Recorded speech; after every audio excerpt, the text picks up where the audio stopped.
Student tal-aħħar sena fl-Inġinerija Elettrika Kyle Grima bena dajsa li taħdem mutur tal-elettriku. Iltqajna ma' Kyle fil-workshop tal-Università ta' Malta waqt li kien akkumpanjat mill-Professur Joseph Cilja li lu servi bħala lettur fil-Fakultà tal-Inġinerija Elettrika u Mekkanika għal dawn is-36 sena. Il-Professur Cilja jgħid li bħalma s-suq tal-karozzi elettriċi qiegħed jiżviluppa sostanzjalment anki d-domanda għal dajjes sostenibbli u effiċjenti li jaħdmu bl-elettriku qed tissaħħaħ. Bdejjin għal-electric cars minnaw. L-ewwel electric car tarawha f'dal-laboratorju stess biex ninċentivaw u nuru li l-istudenti tagħna li issa saru inġiniera jsiru inġiniera kapaċi wkoll jgħinu lil pereżempju lill-industrija tkampa mat-teknoloġija li hemm fihom dawn.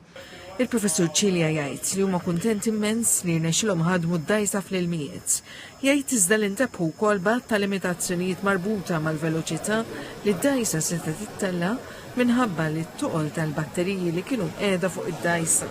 Sabiex iżżomm speed pereżempju bħal 9 km/h mhix problema għaliex il-dajsa qiegħda ġol ilma qiegħda timxi bil-mod u l-mutur kampa u l-batteries li jkunu tqal ma jimpurtax, imma malli tibda tipprova toħroġ mill-ilma d-dajsa hemmhekk fejn tiġi differenza bejn il-petrol u l-batteries.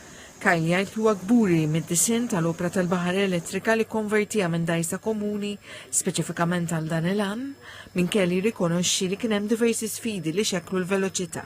Il-batterija 40 kilo u kellna 3 minnhom li jammontaw għal 120 kilo plus jiena u ovvjament l-apparat li hemm fuq id-dajsa. Jagħtu wkoll xi suġġerimenti għal min irid ikompli jipperfezzjona l-mudell bil-potenzjali jkompli jirfina fuq l-inġinerija fid-dajsa. Minflok fuq il-motur tibqa' jgħid ħanżit il-power tal-motur, ħankompli nkabbru nagħmlu hekk, jgħid isma' mhux hekk il-każ huwa li il-weight tal-batteries nistgħu nifukaw ukoll fuq il-pix tal-propeller.